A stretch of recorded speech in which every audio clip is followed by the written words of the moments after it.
Assalamualaikum warahmatullahi wabarakatuh. Pada kesempatan kali ini, kelompok kami akan mempresentasikan mengenai ex post facto research and experiment, quasi eksperimen, single case research and meta analysis yang akan dipresentasikan oleh Nadila Putri Wahana, Jayanti Muntahana, Rofiatun Nikmah. Ex post facto research.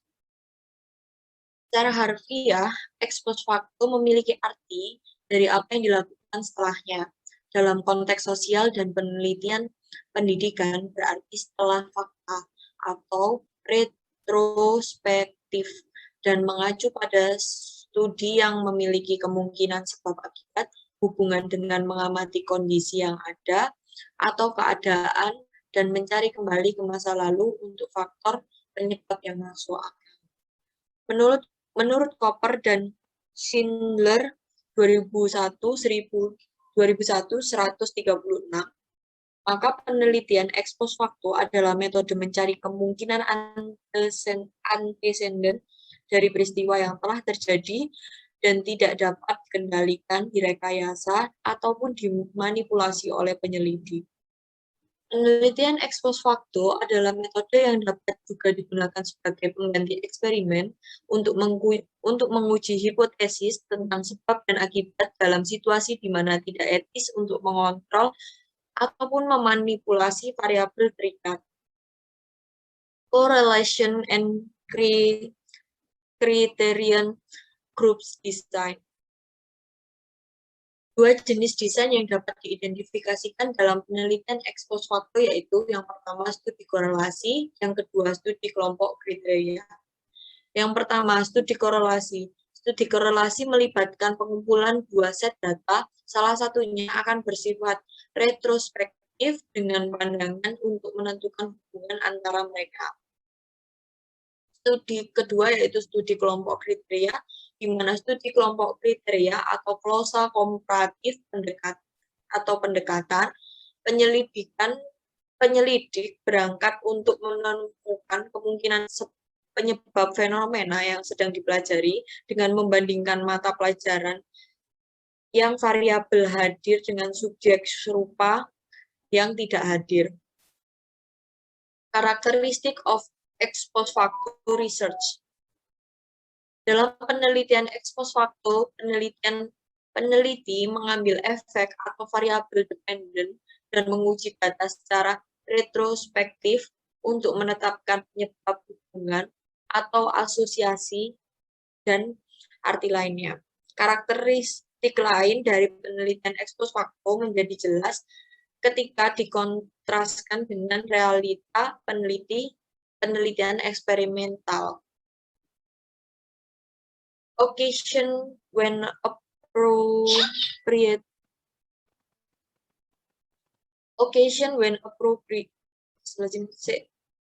Potong ya, Mbak, maaf, Mbak. Occasion when Oke, saya. Kita mulai ya. 1, 2, 3. Occasion when appropriate. Ex post facto design are appropriate in circumstances when the more powerful experimental method is not possible. Ketika ex post facto sangat cocok di bidang sosial, pendidikan, dan konteks psikologis, di mana pada variabel bebas atau variabel terletak di luar kendali peneliti. Advantage and disadvantage of ex post facto research. Kelebihan dan kekurangan dari ex post facto research yaitu untuk kelebihannya yaitu yang pertama, penelitian ex post facto memenuhi kebutuhan penting dari peneliti yang mana lebih ketat pendekatan eksperimental yang tidak mungkin. Yang kedua, metode ini menghasilkan informasi yang berguna tentang perhatian sifat fenomena, apa yang terjadi, dan dalam kondisi seperti apa. Yang ketiga yaitu perbaikan dalam teknik statistik dan metodologi umum telah membuat ex post facto desain lebih dapat dipertahankan. Yang keempat, itu dalam beberapa cara dan dalam situasi tertentu, metode lebih berguna daripada eksperimental method. Yang kelima, peneliti ex-post facto sangat tepat. Penelitian ex-post facto sangat tepat ketika hubungan sebab akibat yang sederhana adalah sedang dieksplorasi. Yang terakhir yaitu metode dapat memberikan rasa dan menyediakan sumber hipotesis yang bermanfaat yang dapat selanjutnya diuji oleh metode eksperimen yang lebih ketat.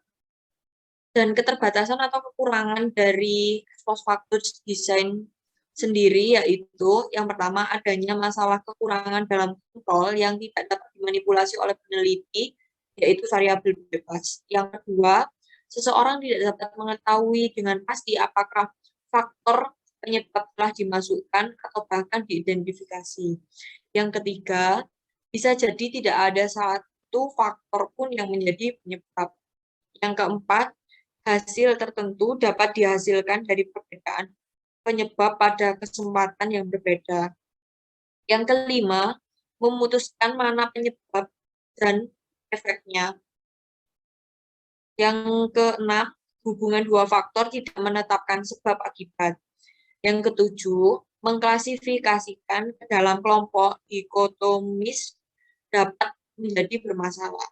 Yang kedelapan, adanya kesulitan interpretasi dan bahaya dari asumsi post hoc adalah yaitu bahwa X mendahului O dan X menyebabkan O.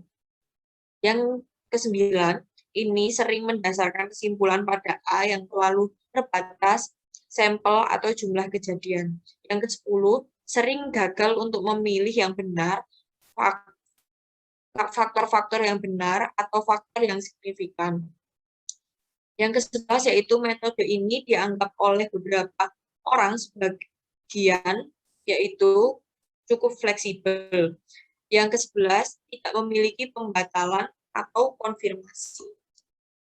Selanjutnya, designing an ex-post facto investigation.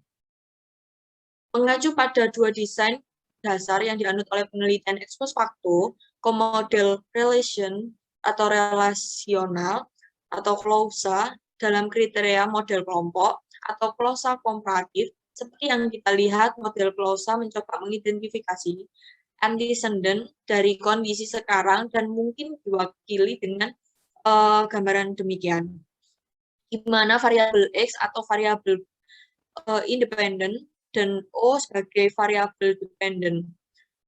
Meskipun satu variabel dalam ex post facto studi tidak dapat dengan yakin dikatakan bergantung pada lain seperti yang akan terjadi dalam eksperimen yang benar-benar penyelidikan, tetap saja bisa untuk menunjukkan salah satu variabel bebas di mana X dan yang lain atau variabel dependent yang kita simbolkan dengan O. Model kedua yaitu klausa komparatif. Mungkin direpresentasikan secara skematis seperti yang ditunjukkan pada gambar tersebut. Dengan menggunakan model tersebut, peneliti berhipotesis variabel bebas dan kemungkinan membandingkan dua kelompok, di mana kelompok eksperimen disimbolkan dengan E, yang telah terkena orang yang dianggap independen, variabel X, dan kelompok kontrol yang disimbolkan dengan C, yang memiliki, yang bukan memiliki. Garis putus-putus dalam model menunjukkan bahwa kelompok pembanding E dan C tidak disamaratakan dengan penugasan acak. Prosedur in ex post facto research. Langkah-langkah untuk mengimplementasikan penelitian ex post facto yang pertama yaitu mengidentifikasi masalah yang akan diselidiki. Tahap ini akan diikuti dengan pernyataan yang jelas dan tepat tentang hipotesis yang akan diuji atau pernyataan yang akan dijawab. Yang kedua, membuat asumsi yang eksplisit untuk hipotesis dan prosedur selanjutnya yang akan digunakan. Literatur penelitian yang memungkinkan peneliti untuk memastikan jenis masalah, permasalahan, hambatan, dan temuan yang diungkap oleh peneliti sebelumnya di daerah tersebut. Tahapan yang terakhir yaitu akan melibatkan deskripsi, analisis, dan interpretasi temuan. Telah disebutkan sebelumnya bahwa kelemahan utama dari ekspos fakta penelitian adalah tidak adanya kontrol atas variabel independen yang mempengaruhi variabel independen dalam kasus desain klausa atau mempengaruhi perbedaan yang diamati antara dependent variabel dalam kasus desain klausa komparatif. Eksperimen, quasi-eksperimen, single case, research, and meta-analysis. Design in educational experimentation. Ada beberapa jenis eksperimen desain sebagai berikut. Yang pertama yaitu percobaan kontrol, di mana pencobaan tersebut dapat dikontrol dalam suatu hal, di mana dua kelompok atau lebih. Yang kedua yaitu eksperimen semu. Eksperimen semu yaitu suatu eksperimen di alam pengaturan di dalam suatu laboratorium, di mana variabel yang terisolasi dapat dikendalikan dan dimanipulasi. Yang terakhir yaitu eksperimen alami yang di mana eksperimen yang tidak mungkin untuk mengisolasi dan mengontrol suatu variabel. Terima kasih. Baik, selanjutnya yaitu membahas mengenai true experimental design atau rancangan eksperimen sebenarnya. Rancangan eksperimen sebenarnya terdapat prinsip ekuivalensi antara kelompok kontrol dan kelompok eksperimen. Nah, hal tersebut ditentukan melalui pemilihan secara random atau acak dan dilakukan suatu pengendalian. Eksperimen sebenarnya dalam pendidikan itu cukup sulit dilakukan karena berhadapan dengan manusia yang bukan benda mati seperti di laboratorium.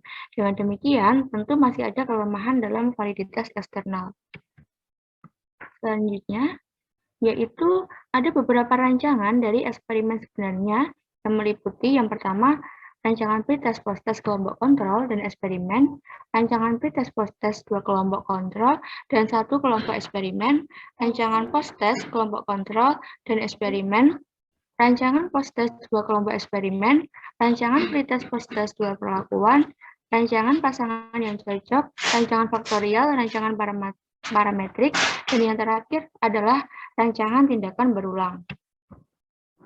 Kemudian, selanjutnya yaitu eksperimen sebenarnya itu mencangkup beberapa ciri utama, yaitu terdapat satu atau lebih kelompok kontrol, kemudian terdapat satu atau lebih kelompok eksperimen, kemudian alokasi acak untuk kelompok kontrol dan eksperimen.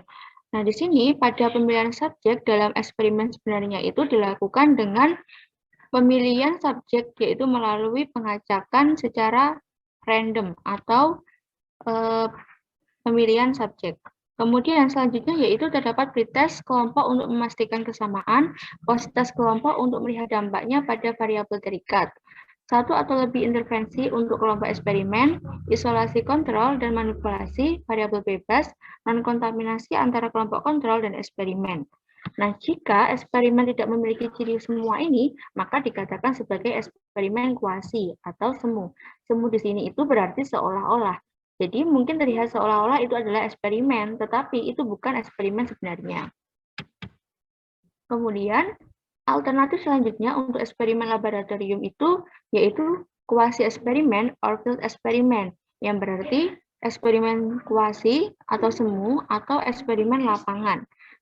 Di sini eksperimen kuasi atau eksperimen lapangan itu meliputi beberapa rancangan atau desain. Yang pertama yaitu suatu kelompok pretest post-test, kemudian rancangan kelompok kontrol yang tidak sebanding, dan selanjutnya yang terakhir yaitu rancangan data berkala. Eksperimen lapangan di sini itu memiliki lebih sedikit kontrol atas kondisi penelitian daripada eksperimen laboratorium karena kausalitas atau sebab akibatnya itu lebih dapat diperdebatkan. Tetapi mereka itu memiliki daya tarik yang terjadi di situasi alami atau kondisi asli apa adanya. Kemudian selanjutnya ada extraneous variable atau variabel bebas. Nah, di sini variabel bebas di sini itu meliputi beberapa faktor. Di antaranya yaitu ada faktor peserta, faktor intervensi, faktor situasional. Nah, faktor peserta di sini itu misalkan terdapat perbedaan karakteristik antara kelompok kontrol dan eksperimen. Kemudian faktor intervensi di sini itu misalkan perbedaan pada hal urutan, durasi, tingkat intervensi, dan bantuan serta praktek dan lain-lain. Selanjutnya yaitu faktor situasional. Nah, faktor situasional di sini itu misalkan terdapat perbedaan terhadap kondisi suatu eksperimental. Berikut adalah bahasan mengenai rancangan-rancangan sebelumnya yang sudah dijelaskan pada rancangan eksperimen through experimental design. Yang pertama yaitu rancangan pretest post-test, kelompok kontrol, dan eksperimen. Nah, rancangan ini merupakan suatu rancangan penelitian yang menggunakan dua kelompok subjek, di mana dua kelompok subjek tersebut diberi nama kelompok kontrol dan kelompok eksperimen. Nah, dalam rancangan ini, kelompok eksperimen dan kelompok kontrol di sini dibentuk dengan prosedur random. Desainnya adalah sebagai berikut. Dari desain ini, maka kita ketahui bahwasanya terdapat dua kelompok, yaitu eksperimental dan kontrol.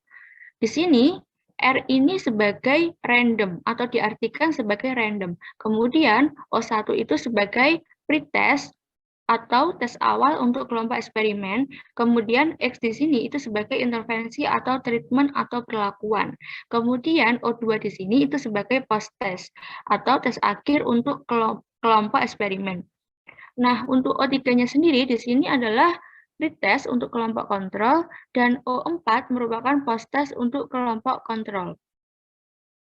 Jadi dapat disimpulkan bahwasanya terdapat dua kelompok di sini, yaitu kelompok eksperimen dan kelompok kontrol, di mana dari kedua kelompok subjek di sini itu sama-sama dilakukan pretest dan post-test, tetapi di sini kelompok eksperimental yang diberikan perlakuan, sedangkan kelompok kontrol di sini itu tidak diberikan perlakuan atau intervensi.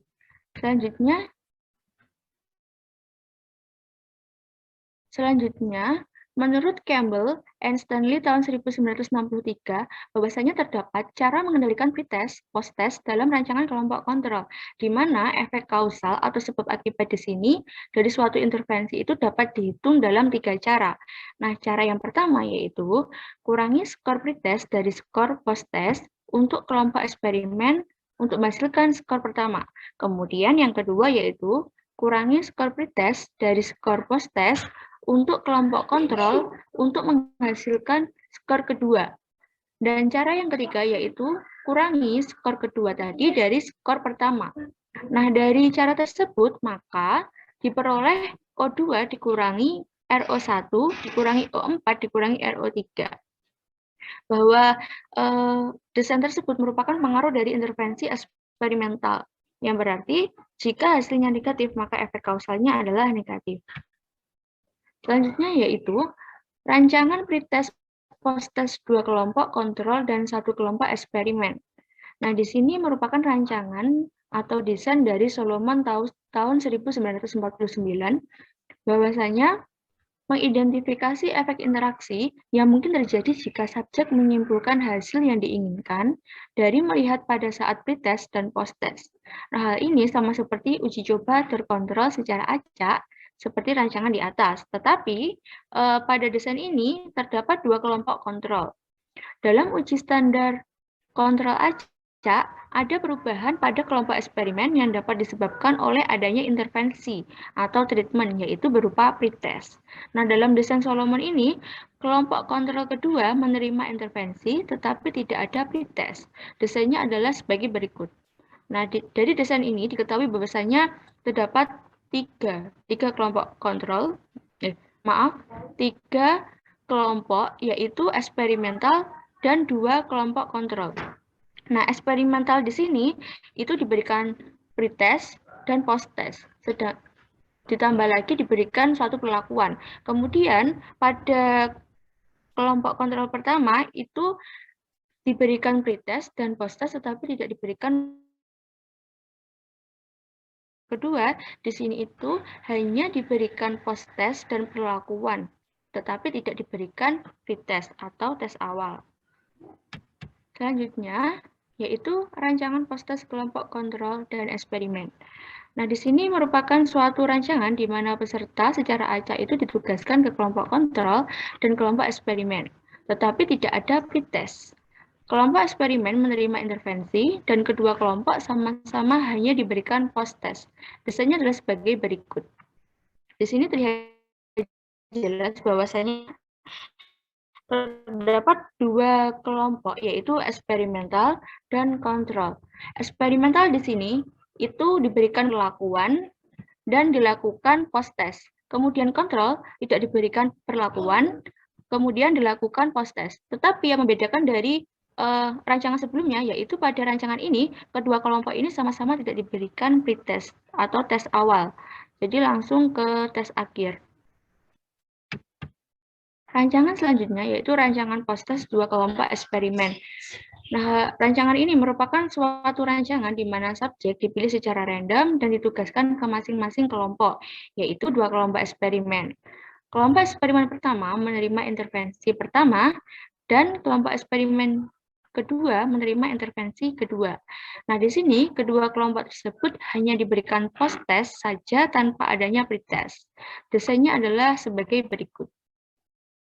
Di sini terlihat bahwasanya hanya terdapat 2 kelompok, yaitu eksperimental pertama dan eksperimental kedua, tanpa ada kelompok kontrol.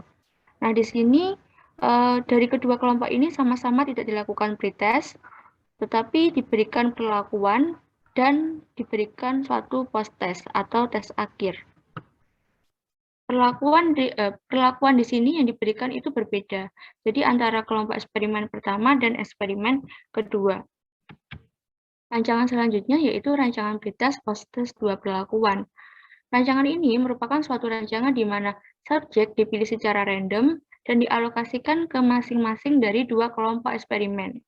Nah, kelompok eksperimen pertama menerima intervensi pertama dan kelompok kedua menerima intervensi kedua. Kelompok eksperimen pertama dan kelompok eksperimen kedua sama-sama menerima pretest dan post-test. Pretest dan post-test dilakukan untuk mengukur perubahan individu pada 2 kelompok. Nah, desainnya adalah sebagai berikut. Yang membedakan dari rancangan sebelumnya, yaitu kalau rancangan sebelumnya itu tidak diberikan pretest, tetapi pada rancangan kali ini, desainnya itu diberikan pretest atau tes awal. Kemudian sama-sama diberikan perlakuan atau intervensi, setelah itu diberikan post-test atau tes akhir. Eksperimen sebenarnya pada rancangan pretest post-test 2 perlakuan juga dapat dilakukan dengan desain 1 kelompok kontrol dan 2 atau lebih kelompok eksperimen. Nah, desainnya adalah sebagai berikut. Jadi kalau sebelumnya tadi itu tidak diberikan kelompok kontrol, tetapi pada desain kali ini itu ditambahkan kelompok kontrol. Nah, desainnya sebagai berikut.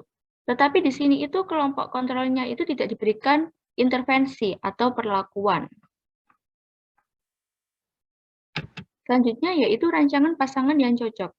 Pada rancangan ini, subjek itu dialokasikan untuk kelompok kontrol dan kelompok eksperimen yang dipilih secara random.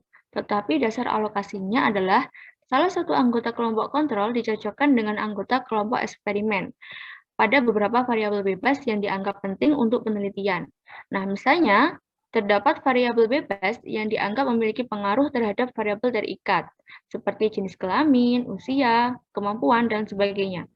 Rancangan pasangan yang cocok ini berguna jika peneliti tidak dapat memastikan bahwa perbedaan individu tidak akan mempengaruhi efek intervensi atau efek perlakuan, karena hal tersebut dapat memungkinkan adanya perbedaan individu yang dikendalikan atau dikontrol. Menurut Borges and Schell, tahun 1979, menyatakan bahwasanya terdapat kesulitan yang muncul dalam pencocokan sampel, di mana kesulitan tersebut dapat diidentifikasi dengan cermat dari variabel-variabel di mana pencocokan harus dilakukan. Nah, pencocokan pada sejumlah variabel yang berkorelasi dengan variabel terikat itu lebih cenderung mengurangi kesalahan daripada pencocokan pada satu variabel. Jadi, semakin besar jumlah variabel yang harus dicocokkan, maka semakin sulit untuk menemukan sampel subjek yang cocok. Nah, dalam menentukan jumlah variabel itu harus seimbang. Karena apabila terlalu sedikit variabel, maka akan menimbulkan kesalahan. Dan apabila terlalu banyak variabel, maka akan sulit untuk menentukan sampel. Selanjutnya, menurut Borges and Schell tahun 1979 menetapkan langkah-langkah dalam perencanaan dan pelaksanaan eksperimen. Yang pertama yaitu lakukan pengukuran terhadap variabel terikat. Yang kedua, tugaskan peserta ke pasangan yang cocok berdasarkan skor dan ukuran yang ditetapkan dari langkah pertama. Kemudian yang ketiga, tetapkan secara acak satu orang dari setiap pasangan ke kelompok kontrol yang lainnya ke kelompok eksperimen. Kemudian yang keempat, berikan intervensi pada kelompok eksperimen dan jika sesuai, tentukan metode untuk menguji efektivitas pada kelompok kontrol. Pastikan bahwa kelompok kontrol tidak terpengaruh pada intervensi. Kemudian yang terakhir yaitu melakukan pengukuran variabel terikat dengan kedua kelompok dan membandingkan atau mengukurnya untuk mengetahui pengaruh dan ukuran terhadap variabel terikat. Kemudian rancangan selanjutnya yaitu rancangan faktorial. Nah, di sini rancangan faktorial itu merupakan suatu rancangan eksperimen di mana seluruh level dari suatu faktor dikombinasikan dengan seluruh level dari faktor-faktor lainnya. Eksperimen faktorial digunakan untuk menyelidiki secara bersamaan efek beberapa faktor berlainan. Dalam sebuah eksperimen, mungkin ada 2 atau lebih variabel bebas yang bekerja pada variabel terikat. Contohnya, terdapat kinerja dalam suatu ujian merupakan konsekuensi dari ketersediaan sumber daya dan motivasi untuk subjek yang dipelajari. Nah, di sini ketersediaan sumber daya itu merupakan variabel bebas pertama yang memiliki 3 level atau 3 tingkatan, yaitu ketersediaan rendah, ketersediaan sedang, ketersediaan tinggi. Sedangkan motivasi di sini itu merupakan variabel bebas kedua, di mana motivasi di sini itu memiliki 3 level, yaitu motivasi rendah, sedang, dan tinggi. Nah, setiap variabel bebas dipelajari pada setiap levelnya. Dalam contoh, ini terdapat 3 level untuk setiap variabel bebas. Peserta secara acak ditugaskan ke kelompok yang mencakup semua kemungkinan kombinasi level dari masing-masing variabel bebas, seperti yang ditunjukkan pada tabel berikut. Di sini terlihat jelas bahwasanya terdapat 2 variabel bebas, yaitu ketersediaan sumber daya dan motivasi untuk subjek yang dipelajari. Sedangkan di sini juga terdapat 3 tingkatan, yaitu tingkat pertama, ketersediaan rendah dan motivasi rendah, kemudian tingkat kedua ketersediaan sedang dan motivasi sedang, dan tingkat ketiga yaitu ketersediaan tinggi dan motivasi tinggi. Nah, kemungkinan kombinasinya yaitu 1 tambah 4, 1 tambah 5, 1 tambah 6, 2 tambah 4, 2 tambah 5, 2 tambah 6, 3 tambah 4, 3 tambah 5, dan 3 tambah 6.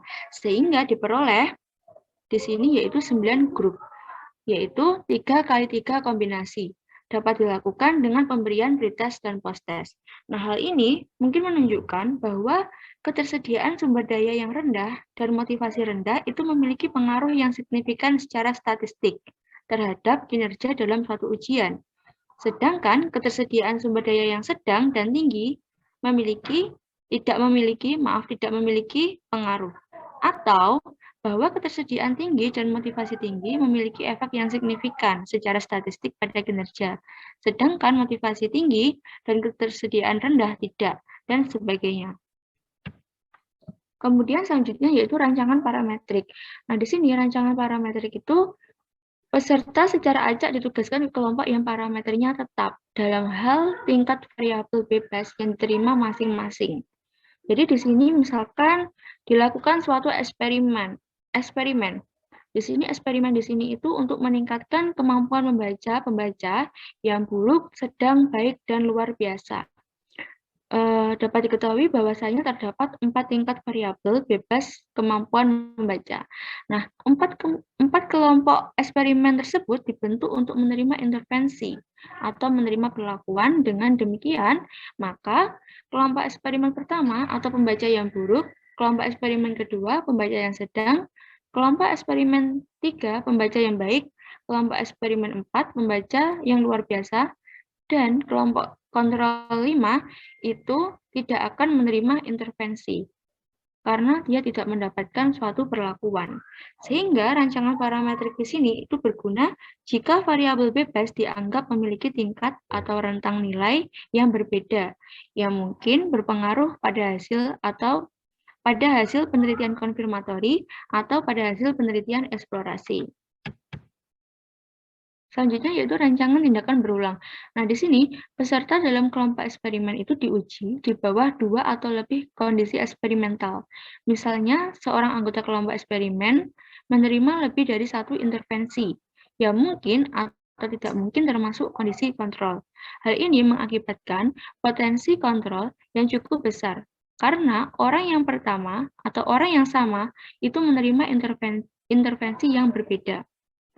Nah, di sini terdapat suatu efek urutan, di mana urutan intervensi yang diurutkan mungkin berpengaruh pada hasil. Misalkan, intervensi pertama itu berpengaruh pada intervensi kedua berpengaruh pada intervensi ketiga, kemudian intervensi ketiga berpengaruh pada intervensi keempat, dan seterusnya. Dan hal demikian merupakan suatu tindakan yang dilakukan secara berulang-ulang, sehingga dikatakan bahwasanya penelitian ini, rancangan ini dikatakan sebagai rancangan tindakan berulang. Nah, hal tersebut memungkinkan intervensi awal memiliki efek yang lebih besar daripada intervensi selanjutnya. Kemudian, di sini dapat ditentukan melalui beberapa cara. Yang pertama yaitu mengacak urutan intervensi, kemudian menugaskan subjek secara random ke urutan yang berbeda. Kemudian, rancangan tindakan berulang ini berguna jika tidak memungkinkan adanya efek urutan, atau jika tidak dapat memastikan bahwa perbedaan individu tidak akan berpengaruh pada efek intervensi. Karena hal tersebut memungkinkan bahwa perbedaan individu ini dikendalikan atau dikontrol. Kemudian, selanjutnya yaitu rancangan eksperimen kuasi atau rancangan kelompok kontrol non-ekuivalen. Nah, seringkali dalam penelitian pendidikan itu peneliti tidak mungkin melakukan eksperimen yang sebenarnya. Misalkan, dalam penugasan acak atau random peserta untuk kelompok kontrol atau kelompok eksperimen. Nah, eksperimen kuasi di sini itu adalah materi eksperimen lapangan, yaitu dilakukan di luar laboratorium. Menurut Kerlinger tahun 1970, bahwasanya situasi eksperimen kuasi sebagai desain kompromi yang mendeskripsikan bahwa dalam penerapan yang terjadi pada kebanyakan penelitian pendidikan, di mana pemilihan acak atau tugas acak sekolah dalam ruang kelas adalah sangat tidak praktis. Nah, macam-macam eksperimen kuasi, yaitu rancangan pra-eksperimental. Nah, rancangan pra-eksperimental di sini itu meliputi rancangan pretest post-test satu kelompok, rancangan post-test hanya satu kelompok, dan rancangan post-test hanya non-ekuivalen. Kemudian rancangan pretest post-test kelompok non-ekuivalen, dan yang terakhir rangkaian waktu satu kelompok. Yang membedakan eksperimen kuasi dan true experimental design yaitu pada true experimental design atau rancangan eksperimen sebenarnya itu pemilihan subjek dilakukan secara random, sedangkan pada eksperimen kuasi di sini pemilihan subjek itu ditentukan. Kemudian yang pertama yaitu rancangan pra-eksperimental, rancangan pretest post-test satu kelompok. Dalam rancangan ini, kita kumpulkan data awal yang sering disebut baseline. Kemudian, subjek diberi perlakuan, dan di akhir penelitian kita kumpulkan data akhir atau sering disebut endline. Nah, rancangan satu kelompok pretest posttest dapat direpresentasikan sebagai berikut. Dari rancangan ini, setidaknya dapat dikatakan bahwa perlakuan memberikan dampak yang memberikan perubahan. Namun, perlu disadari bahwa kita tidak dapat mengatakan bahwasanya perlakuan yang kita berikan itu tidak memberikan dampak karena kita tidak membandingkan dengan kelompok lain yang tidak mendapatkan perlakuan. Jadi di sini tuh hanya terdapat satu kelompok saja sehingga tidak ada kelompok pembanding. Kemudian selanjutnya rancangan pra-eksperimen atau rancangan post-test hanya satu kelompok. Nah, di sini rancangan post-test hanya satu kelompok ini memiliki kelebihan dan kekurangan. Nah, kelebihan di sini itu terdapat kelompok eksperimen, kemudian menerima intervensi atau perlakuan, kemudian diberikan post-test atau tes akhir. Tetapi kekurangan dalam rancangan ini yaitu tidak terdapat kelompok kontrol. Kemudian tidak dialokasikan secara random. Selanjutnya yaitu tidak diberikan pretest. Maka dari adanya kekurangan ini sehingga pada rancangan ini terdapat metodologi penelitian yang cacat karena masih ada beberapa kekurangan yang belum memenuhi dari prinsip rancangan post-test hanya satu kelompok. Kemudian rancangan pra-eksperimen, rancangan post-test hanya kelompok non-ekuivalen. Meskipun rancangan ini mirip dengan eksperimen, tetapi masih terdapat beberapa kekurangan, sehingga menyebabkan kecacatan pada metodologi penelitian. Nah, kekurangannya yaitu tidak terdapat pretest, tidak dialokasikan secara random, kurangnya kelompok yang cocok, dan tidak terdapat kelompok kontrol. Sehingga pada rancangan ini, metode penelitian dapat dikatakan cacat atau terdapat suatu kekurangan. Kemudian, selanjutnya rancangan eksperimen kuasi, yaitu rancangan pretest post-test kelompok non-ekuivalen. Pada rancangan ini terdiri dari dua kelompok, yaitu kelompok eksperimen dan kelompok kontrol. Ya, masing-masing terdapat pretest dan post-test. Nah, perhatikan bahwa garis pembatas di sini itu memisahkan antara kelompok tersebut adalah terputus-putus. Nah, hal tersebut menandakan bahwasanya kedua kelompok tersebut non-ekuivalen atau dipilih tanpa proses randomisasi atau pemilihan secara acak. Nah, salah satu desain eksperimen semu yang paling umum digunakan dalam penelitian pendidikan dapat direpresentasikan sebagai berikut. Nah, berikut adalah desain dari rancangan pretest post-test kelompok non-ekuivalen. Dengan adanya pretest di sini dan post-test, itu maka kesimpulan yang diperoleh lebih mudah diinterpretasikan dan akan lebih mendekati suatu kebenaran. Kemudian selanjutnya yaitu rangkaian waktu satu kelompok. Nah, rangkaian waktu satu kelompok ini merupakan rancangan penggunaan rangkaian waktu sebagai kelompok eksperimen dan membandingkan dengan hasil analisis terhadap kelompok kontrol. Nah, dalam rangkaian waktu satu kelompok ini menentukan sampel, baik kelompok eksperimen maupun kelompok kontrol itu diberikan lebih dari satu pretest dan lebih dari satu post-test. Kemudian, dalam mengadakan serangkaian tes dalam serangkaian waktu, baik terhadap kelompok eksperimen maupun kelompok kontrol, baik sebelum maupun sesudah eksperimen. Selanjutnya yaitu mencatat data atau skor dalam membentuk tabel rangkaian waktu. Lalu mencari rata-rata dari masing-masing skor, baik sebelum maupun sesudah eksperimen, dari kedua kelompok tersebut. Dan yang terakhir, membandingkan kelompok eksperimen dengan kelompok kontrol, apakah secara statistik terdapat perbedaan yang signifikan atau tidak. Dan yang terakhir, yaitu penelitian kasus tunggal, yang meliputi rancangan APAP. Nah, karakteristik studi penelitian kasus tunggal dibahas oleh Testin tahun 1982 dalam kaitannya dengan desain APAP yang merupakan eksperimen dasar di sebagian besar penelitian kasus tunggal. Nah, desain APAP sendiri menurut Kazin yaitu terdapat prosedur di mana pengamatan kinerja dilakukan dari waktu ke waktu untuk subjek atau kelompok subjek tertentu. Nah, dasar pemikiran desain AP-AP diilustrasikan dalam kotak 13.4. Dari ilustrasi tersebut, maka diketahui bahwasannya untuk menguji efek intervensi dengan mengganti kondisi dasar atau fase A, yaitu baseline, ketika tidak ada intervensi yang berlaku dengan kondisi intervensi fase B. Nah, fase A dan fase B kemudian diulang untuk menyelesaikan 4 fase, yaitu AP, AP. Seperti yang dikatakan Kestin tahun 1982. Efek dari intervensi terlihat jelas bahwa kinerja meningkat selama fase intervensi pertama.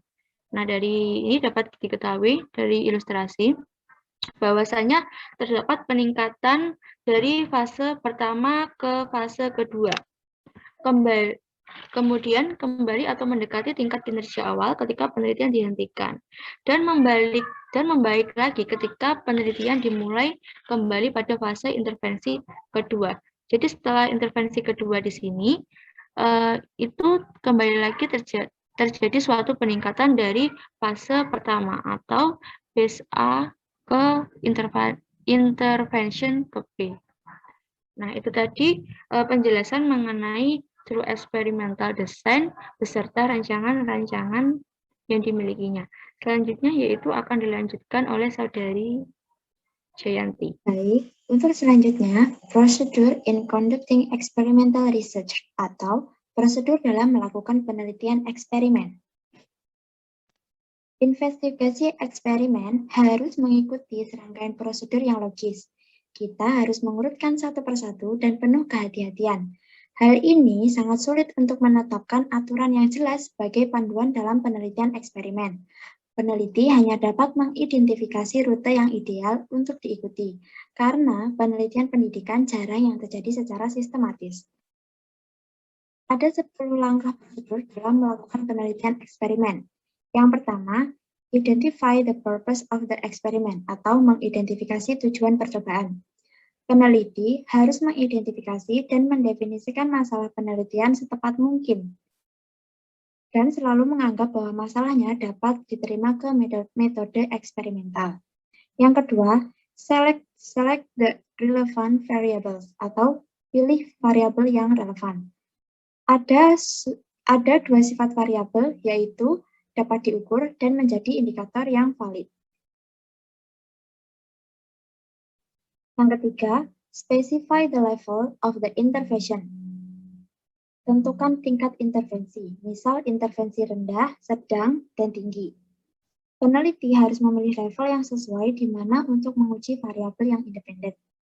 Yang keempat, control the experimental conditions and environment atau kontrol kondisi eksperimen dan lingkungan.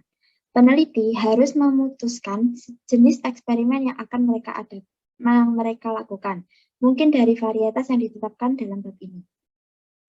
Yang kelima, select the appropriate experimental design atau pilih desain eksperimen yang sesuai. Dalam merencanakan desain penelitian, peneliti harus memperhitungkan populasi di mana mereka ingin menggeneralisasi hasil mereka. Hal ini melibatkan pengambilan keputusan atas ukuran sampel dan metode pengambilan sampel. Keputusan pengambilan sampel terikat dengan pertanyaan tentang dana, kepegawaian, dan jumlahnya waktu yang tersedia untuk eksperimen. Yang keenam, administer the pretest atau lakukan pretest.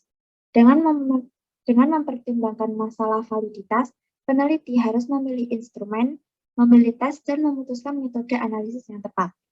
Yang ketujuh, assign the participant to the group atau tugaskan peserta ke dalam kelompok. Sebelum memulai pra-eksperimen, peneliti harus menguji coba prosedur eksperimental untuk mengidentifikasi kemungkinan hambatan yang berhubungan dengan setiap aspek investigasi atau biasanya dilakukan apersepsi. Yang kedelapan, conduct the intervention atau lakukan intervensi. Intervensi ini maksudnya adalah treatment atau perlakuan. Selama penelitian, peneliti harus berusaha untuk mengikuti prosedur tertulis yang diuji dan disepakati. Ciri khas dari peneliti yang kompeten yaitu mengikuti standarisasi dari instruksi, waktu yang tepat dari urutan eksperimen, pencatatan, dan pemeriksaan yang teliti pada pengamatan. Yang ke-9, conduct the post-test atau melakukan post-test. Dan yang ke-10 adalah analyze the result atau analisis hasil. Dengan data yang telah dikumpulkan, peneliti menghadapi bagian terpenting dalam keseluruhan proses, yaitu memproses data, menganalisis hasil, dan menyusun laporan. Yaitu ini adalah dalam analisis hasil.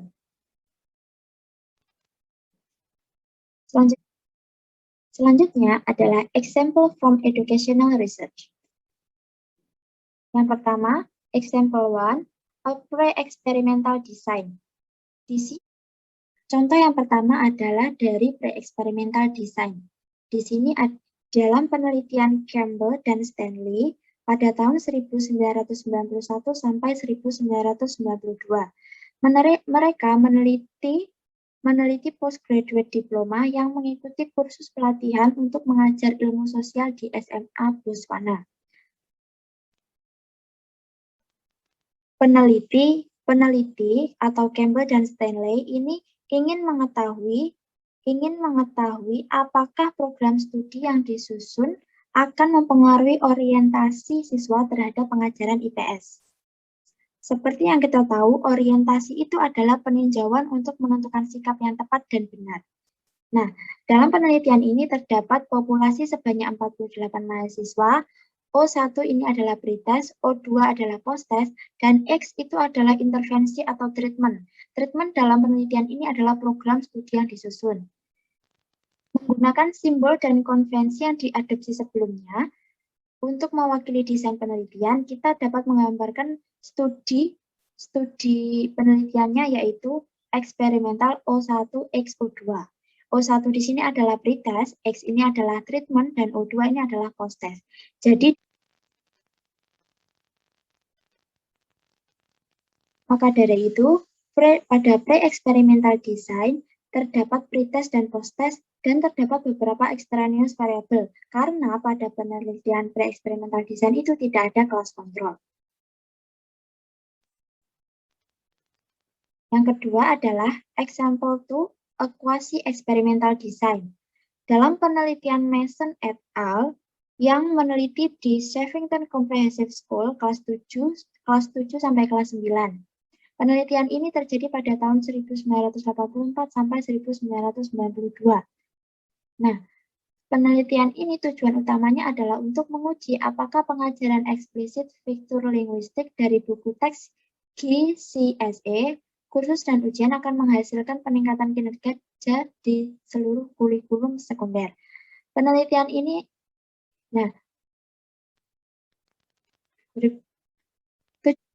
desain penelitian ini ada kelas eksperimen dan kelas kontrol. Eksperimen di sini ada O1 di treatment. O1 yaitu pretest, mendapatkan treatment dan melakukan post-test. Dan kelas kontrol hanya diberi pretest dan post-test tanpa diberi treatment. O1 tadi pretest, O2 post-test, O3 pretest, dan O4 post-test. Dan treatment di sini adalah pengajaran eksplisit fitur linguistik dari buku GCSE. Karena kelompok eksperimen dan kontrol tidak dialokasikan secara acak, ada perbedaan yang signifikan dalam kinerja beberapa kelompok. Example 3, a true experimental design. Dalam penelitian Bardwell dan Panda tahun 1991 di pedesaan India, mereka meneliti 3 sekolah dasar dan mengambil populasi 78 siswa.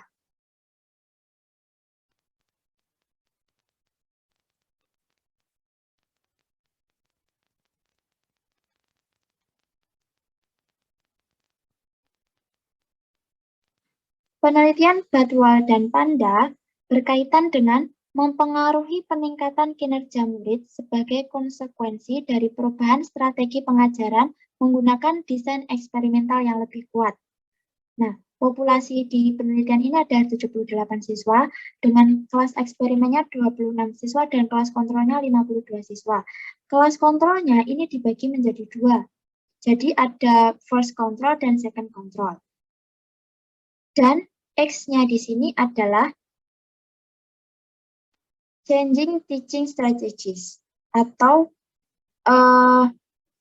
desain perubahan strategi pengajaran. Nah,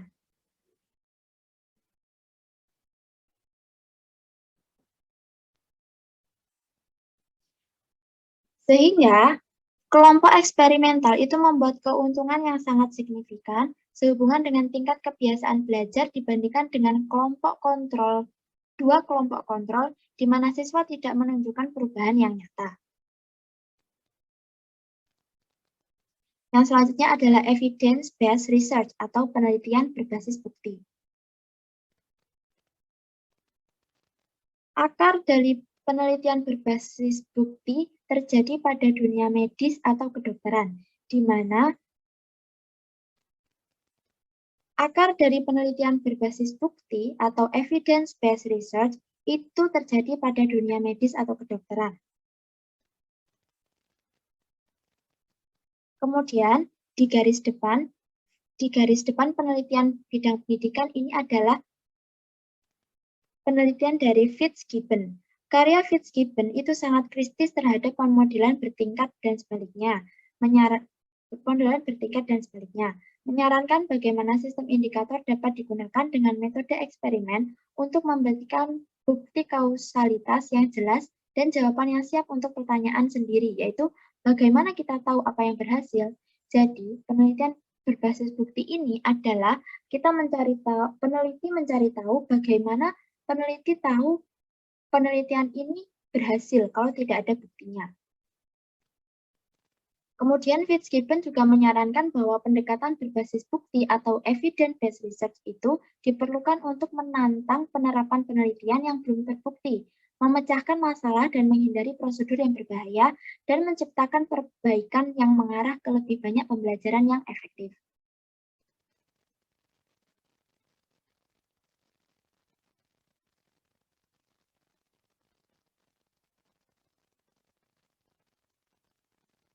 Evidence-based research dalam pendidikan menunjukkan bahwa pembentukan kebijakan itu harus diinformasikan. Nah, sebelum diinformasikan tentu saja terjadi keputusan, dan sebelum mengambil keputusan tentu terjadi pengambilan keputusan. Pengambilan keputusan kebijakan ini harus didasarkan pada informasi terbaik daripada firasat, ideologi, atau kemauan politik. Karena pada saat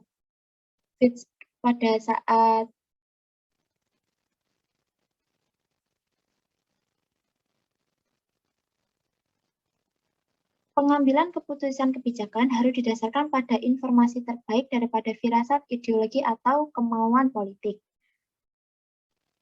Jadi, sebelum mengambil keputusan,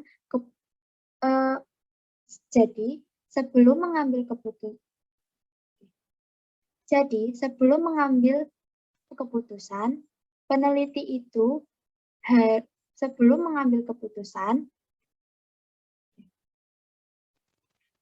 sebelum terjadi kebijakan atau pengambilan keputusan, itu harus terdapat bukti dahulu, karena tidak etis untuk memberikan informasi kalau hanya berdasarkan firasat, ideologi, ataupun kemauan politik. Berbatasan dengan tidak etis untuk menerapkan rekomendasi yang belum dicoba dan belum teruji dalam praktik pendidikan. Sama seperti halnya tidak etis menggunakan produk dan prosedur yang belum teruji pada pasien rumah sakit tanpa persetujuan mereka. Selanjutnya adalah meta-analisis. Meta-analisis ini adalah suatu teknik statistika untuk menggabungkan hasil dua atau lebih penelitian sejenis sehingga diperoleh paduan data secara kuantitatif, meskipun analisis kualitatif juga dianjurkan.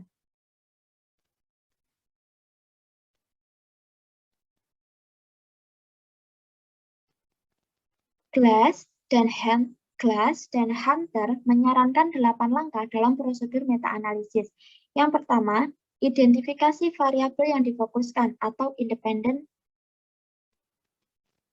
Yang pertama, identifikasi variabel yang difokuskan, independent and dependent. Yang kedua, Identifikasi semua studi yang menampilkan variabel yang menarik untuk diteliti. Yang ketiga, mengkode setiap studi untuk suatu karakteristik yang memungkinkan untuk menjadi prediksi pada hasil dan ukuran efek. Yang keempat, memperkirakan ukuran efek melalui perhitungan untuk setiap pasangan variabel yang dependen ataupun independen. Yang kelima, menghitung rata-rata atau mean dan standar deviasi dari efek size atau ukuran efek di seluruh studi, yaitu varian di seluruh studi. Yang keenam, menentukan efek kesalahan sampling, kesalahan pengukuran, dan rentang batasan.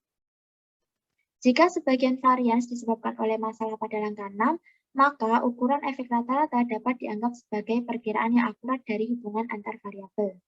Jika sebagian besar varians tidak disebabkan oleh masalah pada langkah 6, maka tinjau karakteristik yang menarik yang berkorelasi dengan efek studi.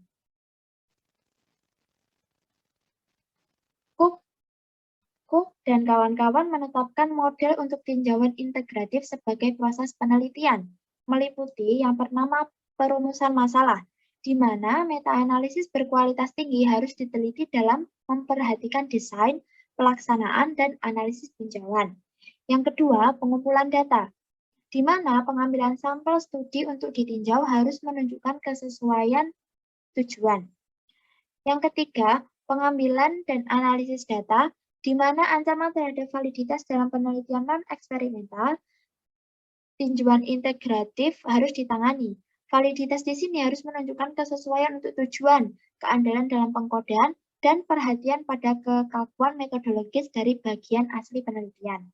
Yang keempat, analisis dan interpretasi, di mana akumulasi temuan dari beberapa bagian penelitian harus dianggap sebagai titik data yang kompleks dan harus ditafsirkan dengan analisis statistik yang cermat. Fitzgibbon menetapkan 4 langkah dalam melakukan meta-analisis. Yang pertama, menemukan studi. Misalnya, diterbitkan, tidak dipublikasikan ulasan dari mana ukuran efek dapat dihitung. Yang kedua, pengkodean karakteristik penelitian. Misalnya tanggal, status publikasi, karakteristik desain, kualitas desain, dan status peneliti.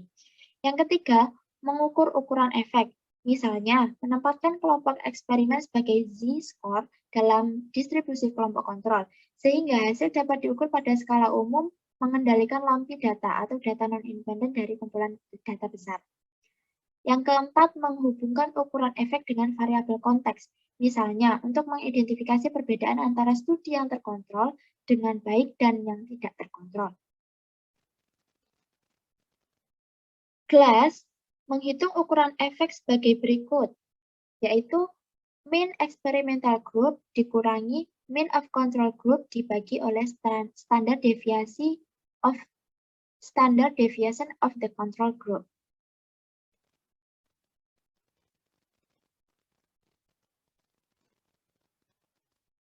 Hedge dan Hunter menyarankan persamaan alternatif untuk memperhitungkan differential weighting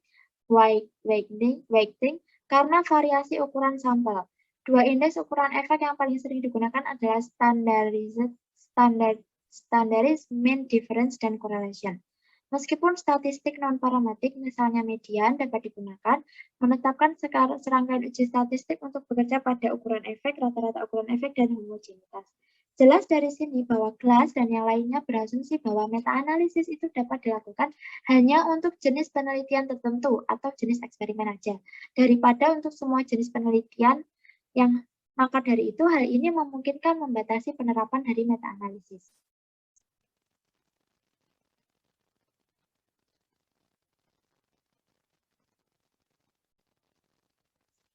Evans dan Benefield menetapkan 6 prinsip untuk melakukan tinjauan sistematis terhadap bukti. Karena meta-analisis ini adalah penelitian berbasis bukti, maka ada tinjauan sistematis terhadap bukti. Ada 6 prinsip menurut Evans dan Benefield. Yang pertama, spesifikasi yang jelas dari pertanyaan penelitian yang sudah dibahas. Yang kedua, sebuah pencarian sistematis, komprehensif, dan lengkap untuk studi yang relevan. Yang ketiga, spesifikasi dan penerapan kriteria yang jelas untuk inklusi dan eksklusi studi.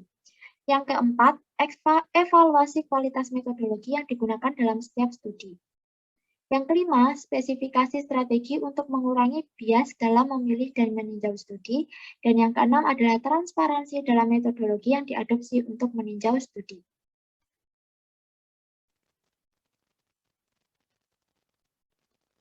Selanjutnya adalah an example of meta-analysis in educational research.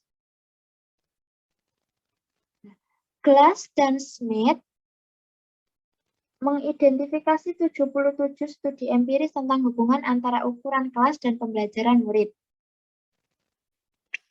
Di sini diagramnya adalah yang bawah adalah ukuran kelas, yang sumbu X adalah ukuran kelas atau class size, dan yang sumbu Y itu adalah achievement in percentile ranks atau pembelajarannya murid. Studi ini menghasilkan 725 perbandingan pencapaian kelas yang lebih kecil dan lebih besar. Perbandingan berdasarkan data yang dikumpulkan hampir 900.000 siswa dari segala usia dan bakat yang mempelajari segala macam mata pelajaran sekolah. Menggunakan analisis regresi, 725 perbandingan diintegrasikan dalam satu kurva yang menunjukkan hubungan antara ukuran kelas dan prestasi secara umum. Hubungan kelas dan prestasi. Kurva ini mengungkapkan hubungan terbalik yang pasti antara ukuran kelas dan pembelajaran murid.